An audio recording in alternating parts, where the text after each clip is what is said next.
Saya lanjutkan lagi dua sisi, saya ke Prof. Musni. Prof. Musni tadi Bu Retno juga menyebutkan kalau sebenarnya korban itu takut untuk speak up. Yang kedua dari keluarga tidak sedikit yang menganggap kalau udah menjadi korban itu aib. Nah, ini malah justru sudah seperti Bung Reza bilang sudah jatuh tertimpa tangga untuk membicarakan, untuk menyuarakan apa yang menjadi beban mereka juga sangat sulit ternyata. Masyarakat belum tentu menerima.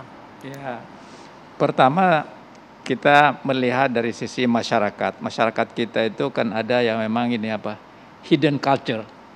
Jadi ada budaya mereka itu mau menutupi apa yang mereka alami. Walaupun itu karena malu kan, malu yang seperti itu. Dan ini banyak terjadi di masyarakat kita.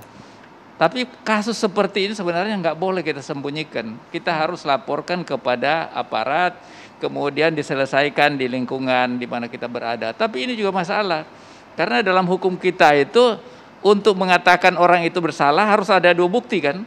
Bukti tertulis dan ada yang menyaksikan.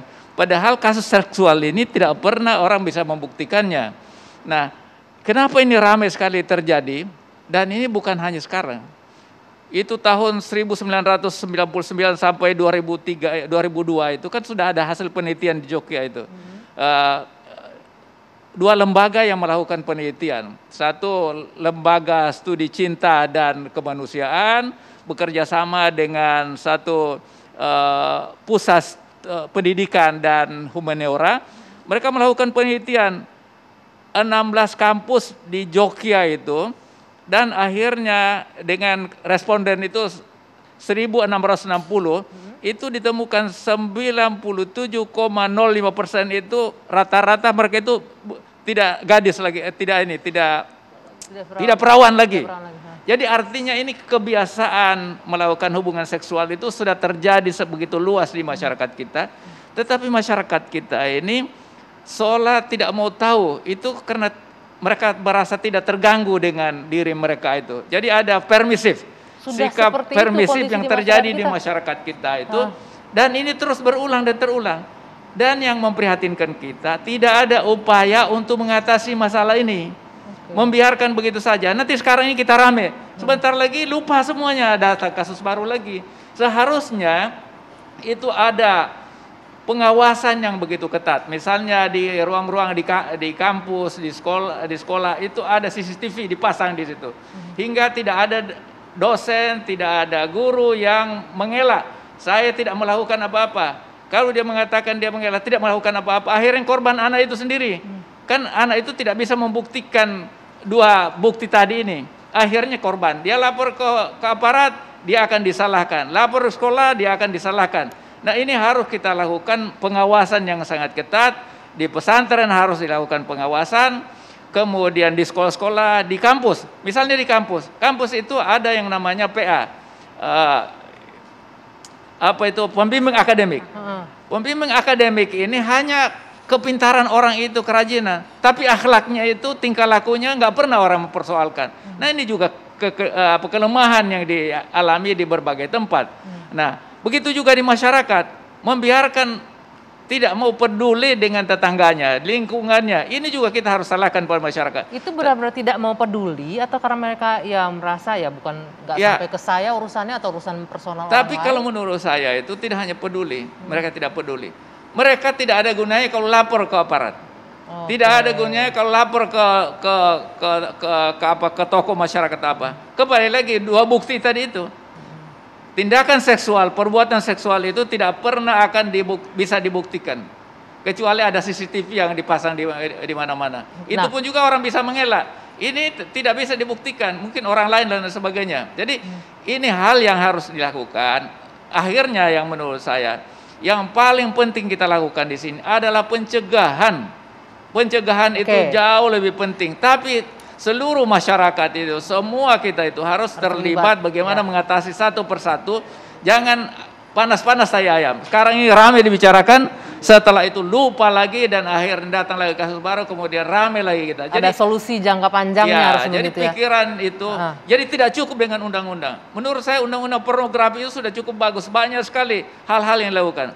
Tapi kembali lagi manusianya, kita ini jangan sampai seperti orang mengatakan kita ini sudah bobrok moral, nggak memperhatikan lagi moralitas. Padahal moral itu sangat penting, akhlak itu sangat penting. Nah, suatu bangsa yang akan jaya itu manakala mereka mempertahankan moralitas mereka untuk kebaikan mereka bersama. Prof, ini bicara moral, tadi akhlak segala macam. Terus tadi bilang sekolah-sekolah harus dipasangkan CCTV. Mungkin orang-orang nggak berpikiran kalau sekolah, Bunda Neng, jadi tempat pelaku atau predator seksual malah bisa berbebas dengan leluasa, seperti Bu Retno bilang banyak blank spotnya di sekolah di situ.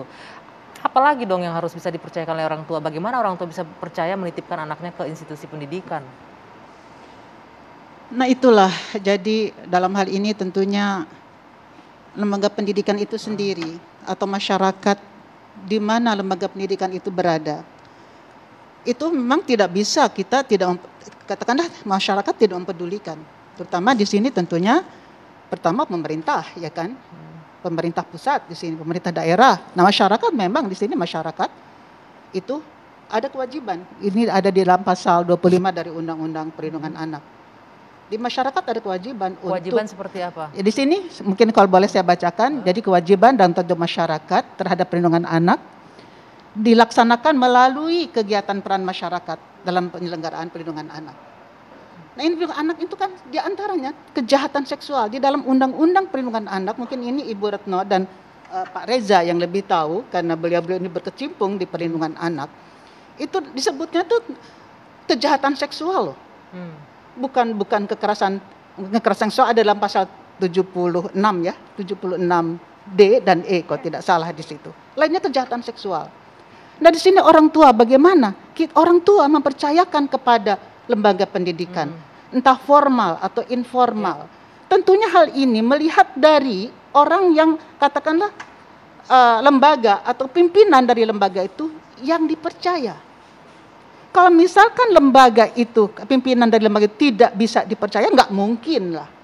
Nah untuk bisa dipercaya bagaimana? Tentunya tadinya kan juga, wah ini orang bisa dipercaya, menjamin lahir batin katakanlah seperti itu ya kan. Tapi parameter ukurannya apa Bunda? Kan agak bingung juga kita kan. Nah dalam hal ini tentunya disinilah kita tidak bisa juga ya masyarakat ini lagi masyarakat tidak bisa seperti hanya maaf kasus di Bandung seperti itu. Entah benar atau tidak, katanya masyarakat tidak tahu. Saya juga agak heran kok masyarakat tidak tahu ya. Nah hal ini saya mengharapkan masyarakat jangan sampai tidak tahu tentang hal itu. Tentunya di sini kalau katakan lembaga pendidikan itu yang memang berniatnya itu adalah untuk mencerdaskan kehidupan bangsa, untuk membina keimanan dan ketakwaan dan akhlak mulia, tentunya tidak bisa lepas juga dari masyarakat. Ibu-ibu pengajian di kampung saja melibatkan masyarakat kok. Apalagi pendidikan untuk anak-anak masa depan bangsa. Tentunya keluarga yang percayakan di sini. Tentunya juga bukan keluarga yang percaya begitu saja tanpa penilaian. Nah penilaian yang diketahui oleh keluarga. Tapi mungkin agak susah juga Bu Retno. Seperti Bu Retno bilang ada akses yang agak sulit ya untuk kasus di Bandung misalnya. Orang tua atau keluarga sulit untuk mengakses ke anak-anak di pesantren gitu ya. Sehingga itu tidak boleh itu tidak boleh terjadi menurut Undang-Undang Perlindungan Anak. Bahkan Undang-Undang HAM harus ada akses dari orang tua untuk bertemu langsung dengan anak yang dididik di lembaga pendidikan tersebut. Tidak boleh memutuskan hubungan begitu saja. Tidak boleh. Karena di sini orang tua harus tetap ada hubungan kontak dengan anak kandungnya. Nah, yang dititipkan di dalam lembaga tersebut. Dalam hal ini orang tua bisa menuntut ya Bu Retno kalau ingin meminta akses ke anak-anak mereka di boarding school, misalnya di pesantren yang harusnya memang orang tua jeli ya. Artinya ketika memilih menitipkan anak-anaknya di sebuah sekolah boarding school maupun pondok pesantren yang juga boarding school seperti itu harusnya kan lihat rekam jejak, datang, lihat aturannya, bagaimana mereka bisa akses anak-anak. Kalau nggak boleh pakai handphone, apakah ada akhir pekan anak-anak boleh menggunakan? Terus kapan mereka bisa datang? Apakah setiap saat? Nah ini yang kadang-kadang masyarakat kita ya percaya gitu, atau letaknya jauh sehingga karena kesibukan tidak bisa. Nah ini juga ya artinya harus ada menurut saya orang tua ini juga harus ketika pengasuhannya dipindahkan ke sebuah lembaga pendidikan, dia tidak lagi mengasuh, maka dia harus meluangkan waktu sebenarnya untuk anak-anak, memastikan anaknya baik-baik saja, kurang apa, butuh apa, atau mungkin anaknya mau cerita selama ini tapi karena nggak boleh pegang handphone nggak bisa menceritakan gitu. Itu sebenarnya penting, dan jangan mau sebenarnya memasukkan ketika tadi kesulitan mengakses. Nah itu harusnya dilaporkan ke misalnya kalau ini kan di bawah Kementerian Agama, ya harusnya ke Kementerian Agama. Jadi orang tua juga harus teredukasi kalau menitipkan anak ke sekolah yang seperti pesantren atau boarding school ini harus tetap minta akses, harus tetap aware gitu ya. Betul. Dan kan kita harus memastikan anak kita baik-baik ya ketika pengasuhnya tidak berada di kita tapi sudah kita pasrahkan. Kan tidak hanya memasrahkan, tapi kita juga harus melakukan